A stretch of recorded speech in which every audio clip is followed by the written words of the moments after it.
Hi guys, gagawa tayo ng coffee caramel macchiato frappe. Then mag-add po tayo ng 1 scoop sugar and powder ng caramel macchiato, then milk.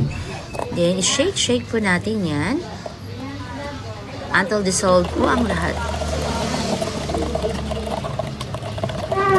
Then ilagay na po natin yan guys sa shaker.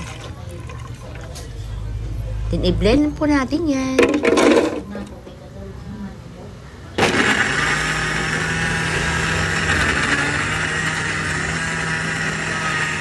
Then, ilagay na po natin sa ating glass.